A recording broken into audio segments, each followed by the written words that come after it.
السلام علیکم ورحمۃ اللہ وبرکاتہ۔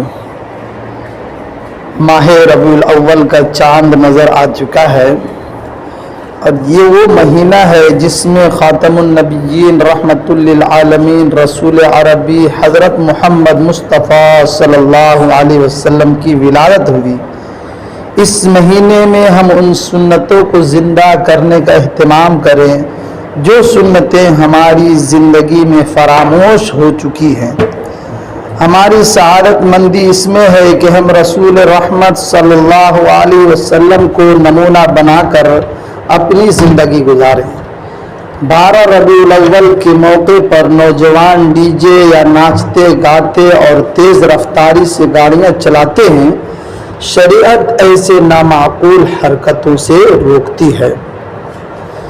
اس کا محبت رسول صلی اللہ علیہ وسلم سے کوئی تعلق نہیں۔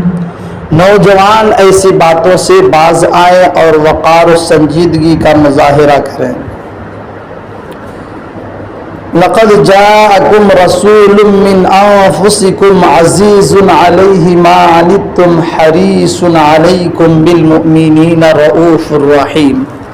بے شک تمہارے پاس تشریف لائے تم میں سے وہ رسول جن پر تمہارا مشقت میں پڑنا گرا ہے، تمہاری بھلائی کی نہایت چاہنے والے، مسلمانوں پر بہت ہی نہایت رحم فرمانے والے ہیں۔ لقد من اللہ علی المؤمنین اذ بعث فیہم رسولا من انفسہم یتلو علیہم آیاتہ وَيُزَكِّيهِمْ وَيُعَلِّمُهُمُ الْكِتَابَ وَالْحِكْمَةَ وَإِن كَانُوا مِن قَبْلُ لَفِي ضَلَالٍ مُبِينٍ۔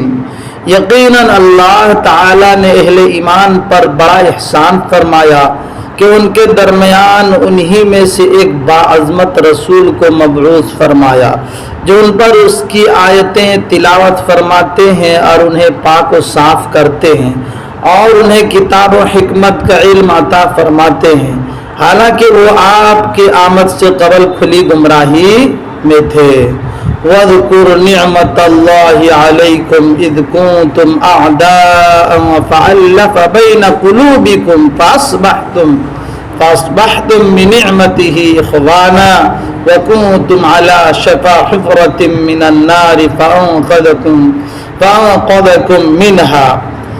اور تم اللہ کی نعمت کو یاد کرو جو محمد عربی صلی اللہ علیہ وسلم کی شکل میں ہے، اس نے تم پر فرمائی ہے جبکہ تم دشمن تھے تو اس نے تمہارے قلوب میں الفت ڈال دی اور تم اس کی اس نعمت کی برکت سے آپس میں بھائی بھائی ہو گئے، اور تم لوگ دوزخ کے گڑھے کے کنارے پر تھے تو اس نے تمہیں وہاں سے نکالا۔ قل ان کنتم تحبون اللہ فاتبعونی یحببکم اللہ ویغفر لکم ذنوبکم واللہ غفور الرحیم۔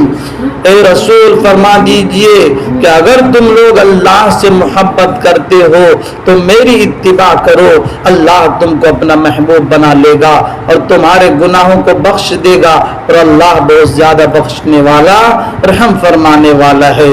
قل ان کان آباؤکم وابناؤکم واخوانکم وازواجکم وعشیرتکم واموال اقترفتموها وتجارۃ تخشون کسادها ومساکن ترضونها احب الیکم من اللہ ورسولہ وجہاد فی سبیلہ فتربصوا حتی یأتی اللہ بامرہ واللہ لا یہدی القوم الفاسقین۔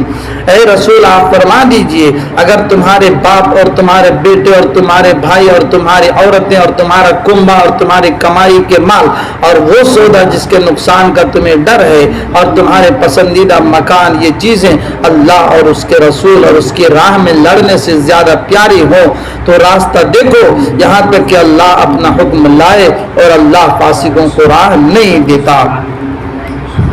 عن انس قال قال النبي صلى الله عليه وسلم لا يؤمن احدكم حتى اكون احب اليه من والده وولده والناس اجمعين،